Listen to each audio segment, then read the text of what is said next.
Hello everyone. ఈరోజైతే భోగి పండుగ. So, Bhogi రోజు పొద్దున మేమేం చేస్తున్నామో ఒకటి తర్వాత ఒకటి చూపించేస్తాను.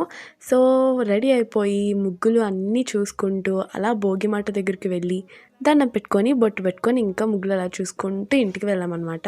సో, మధ్యలో ఉంటే ముచ్చట్లు, ఇంకా మా గోల, రోడ్డు మీద ఎవరైనా సైలెంట్‌గా వెళ్ళి వస్తారు. కానీ మేము అలా కాదు. ఎక్కడ లేని గోలంతా చేస్తాము. సో, కొట్టుకుంటూ, తిట్టుకుంటూ, మాట్లాడుకుంటూ, నవ్వుకుంటూ అలా ఇంటికెళ్ళామనమాట. ఇక్కడ మేము వేసిన ముగ్గు ఏం లేకపోయినా కూడా మేము మురిసిపోతున్నాం చూసుకొని. అండ్ మీకు ఈ డ్రెస్ చూపించేస్తున్నా. చాలా సింపుల్‌గానే వేసుకున్నాను భోగికి. మీకు ఈ అవుట్‌ఫిట్ చూపించిన తర్వాత పైకి వెళ్ళి బోల్డ్ ఫోటోస్ క్లిక్ చేసుకున్నాం అనమాట. సో, కిందకి వచ్చిన తర్వాత మా మమ్మీ వంట కూడా చేసేసింది. వంకాయ కర్రీ, పప్పుచారు, ఇంకా ఆలు ఫ్రై. శుభ్రంగా కుమ్మేసి, కైట్స్ ఎగరేస్తుంటే చూసేసి, వీళ్ళు బుర్ర తినేసి మొత్తం హడావిడి చేసిన తర్వాత సాయంత్రం ఏ ముగ్గు వేయాలా అని చూసుకుంటూ ఉంటే ఇన్స్టాగ్రామ్లో చూసి ఒక ముగ్గు వేసాం. అదైతే బాగానే వచ్చింది. సో, రేపు మా సంక్రాంతి ఎలా జరిగిందో మినీ బ్లాగ్ మళ్ళీ చూసేద్దరు. కానీ బై గైస్.